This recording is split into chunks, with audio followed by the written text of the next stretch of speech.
बिस्मिल्लाहिर्रहमानिर्रहीम। अस्सलाम वालेकुम नाजरीन, आप यूट्यूब चैनल देख रहे हैं। मैं इमरान खान हूँ। नाजरीन, एक सबसे पहले तो वो खबर ले लें जो मैंने आपको बताया था कि इमरान खान साहब का केस लगा हुआ है इस्लामाबाद हाई कोर्ट में। उनके वकला ये कह रहे थे कि इमरान खान साहब को अगर आज बेल मिल जाती है, और ये कोई मसला नहीं है, उन्होंने ये दावा किया था कि अगर ये बेल मिल जाती है तो फिर इमरान खान साहब को कोई रोक नहीं सकता, वो आज रिहा हो जाएंगे। लेकिन हुआ क्या, जिसका खदशा था, जो मैंने आपसे कहा था कि जब तक इस्लामाबाद हाई कोर्ट में चीफ जस्टिस सरफराज डोगर साहब हैं, एस्टेब्लिशमेंट को या इमरान खान के दुश्मनों को कुछ भी फिक्रमंद होने की जरूरत नहीं है, क्योंकि डोगर साहब किसी भी लेवल तक जाएंगे एस्टेब्लिशमेंट को सर्व करने के लिए, ऐसा दिखाई देता है। हुआ ये कि जब इमरान खान साहब के केस की समाअत हुई, सबसे पहले तो यह है कि बाहर कर्फ्यू लगा दिया गया। इस्लामाबाद हाई कोर्ट में ऐसा लगता है कि मार्शल लॉ लग गया, और बाहर इजाफी नफरी पुलिस की तैनात, खारदार तारे और बड़ा बंदोबस्त किया गया। सहाफियों को और वकला को भी अंदर जाने से रोका जा रहा था। बहरहाल कुछ सहाफी जो अंदर गए, उनमें समी इब्राहिम साहब थे और दीगर कुछ और सहाफी थे। वो वहां पे अपना वीलॉग रिकॉर्ड कर रहे थे। जब वो अंदर अपनी खबरें देने में मसरूफ थे तो अमला आ गया और सिक्योरिटी वालों ने आकर उन्हें कहा कि जनाब, आप यहां पे रिकॉर्डिंग नहीं कर सकते। अब ये अदालत के बाहर वाला एरिया है, अहाते के तो अंदर है, सिक्योरिटी से अंदर है, लेकिन ये अदालत का वो एरिया है जहां पे नॉर्मली रिपोर्टर्स खड़े होकर अक्सर बातचीत करते हैं, और ये एक रूटीन है।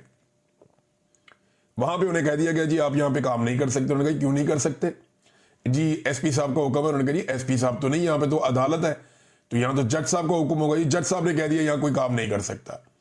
तो एक अजीब मार्शल लॉ लगा दिया गया। इसी हाई कोर्ट से इमरान खान साहब जो साबिक वजीर आजम है, उन्हें इसी अहाता अदालत से जबरी तौर पर अगवा किया जा सकता है। रेंजर्स वाले आके वो ये कर सकते हैं, लेकिन मीडिया यहां पे कवरेज नहीं कर सकता। ये मार्शल लॉ है और कुछ नहीं है। हुआ ये, जब समाज शुरू हुई तो पाकिस्तान तहरीक इंसाफ को बड़ी उम्मीदें थी। तो तहरीक इंसाफ को लगता था वो बात आज बन जाएगी, लेकिन पता चला कि जी प्रोसिक्यूटर अब बीमार है। और प्रोसिक्यूटर जो बीमार है ना, उसने कोई मेडिकल रिपोर्ट भेजी ना कोई और चीज भेजी, बस अचानक बता दिया जी प्रोसिक्यूटर बीमार है और वो नहीं आ सकता।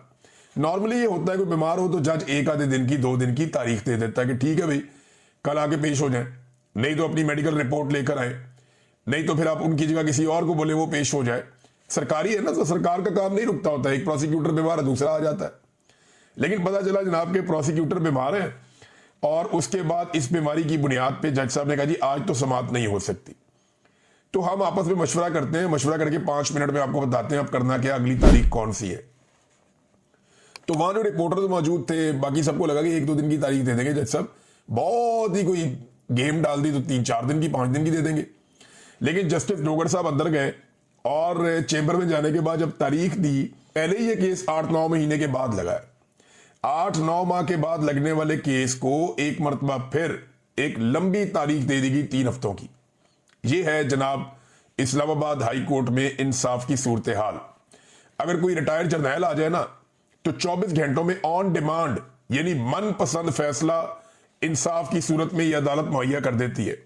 अदलिया ऐसा लगता है कि दुकान की तरह काम कर रही है, जहां पे मुनाफा देखा जाता है, जहां नफा और नुकसान देखा जाता है कि जनाब जिस चीज में नफा है वो कर दो, जिसमें नुकसान होता है वो ना करो। और एस्टेब्लिशमेंट की गुलामी के साथ जजेस ऐसा लगता है काम कर रहे हैं। बड़ी बदकिस्मती है ये बात करना, लेकिन ये बात हो रही है। तो मैं आपको बता रहा हूं, इमरान खान साहब के ऊपर देखिए ना, एक और मामला भी है। ये सिर्फ एक केस नहीं है। जो तोशा खाना में इमरान खान साहब की बरीयत की दरखास्तें हैं, वो अब मुकर्रर की गई 7 अक्टूबर तक के लिए। यानी बरीयत की दरखास्तें 7 अक्टूबर तक के लिए मुकर्रर कर दी गई। वो इमरान खान साहब ने और उनकी वाइफ ने पहले किया हुआ था कि ये केस रोके, इसमें तो बरीयत बनती है, लेकिन वो 7 अक्टूबर, यानी अब हमें जो एक टाइमलाइन मिल रही है वो ये बता रही है कि 7 अक्टूबर से पहले पहले इमरान खान और बुशरा बीबी को सजा सुना दी जाएगी तोशाखाना 2 में। उसके बाद 7 अक्टूबर वाला मामला भी इधर उधर हो जाएगा, और अगला केस कौन सा आ जाएगा? वो आ जाएगा अलकादर वाला, जो लग जाएगा इस्लामाबाद में हाई कोर्ट में, और फिर उसके अंदर इमरान खान साहब को बेल दे दी जाएगी। लिहाजा इमरान खान साहब को अंदर रखने का पूरा बंदोबस्त पाकिस्तान की मिलिट्री एस्टेब्लिशमेंट ने किया हुआ है। इमरान खान साहब की जो वीडियो लिंक पे समाअत होती है ना, उस हवाले से भी एक डेवलपमेंट है मेरे पास।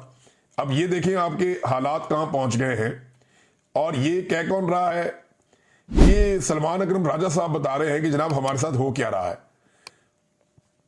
वीडियो लिंक पे इमरान खान साहब की जो समाअत हो रही थी उसके खिलाफ एक दरखास्त दायर कर दी थी पाकिस्तान तहरीक इंसाफ के इमरान खान साहब के वकला ने। अब वो समाअत होनी थी।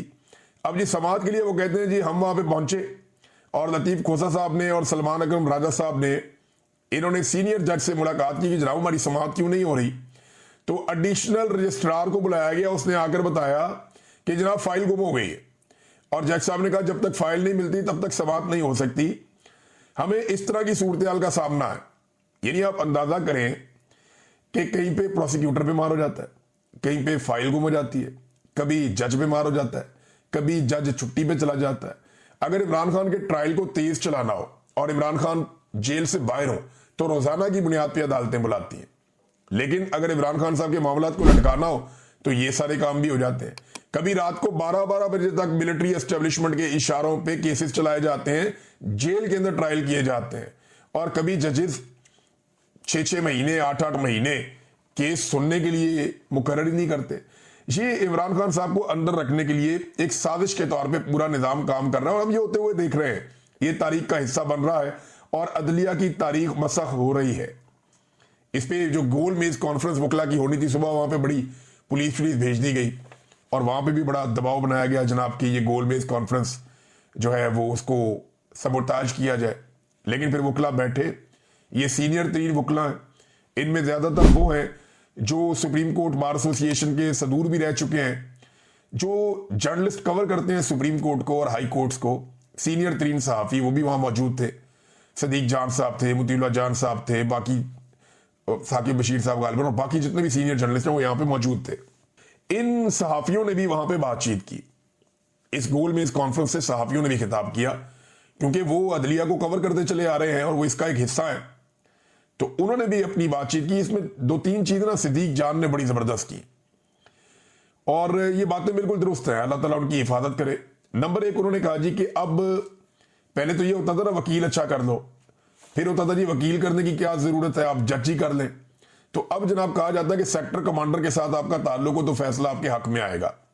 ये अदलिया की टोटल औकात रह गई है कि एक कर्नल या ब्रिगेडियर रैंक का बंदा जो है वो अब जजों की जो उनको बताएगा फैसला क्या करना है। ये हालात पैदा हो गए।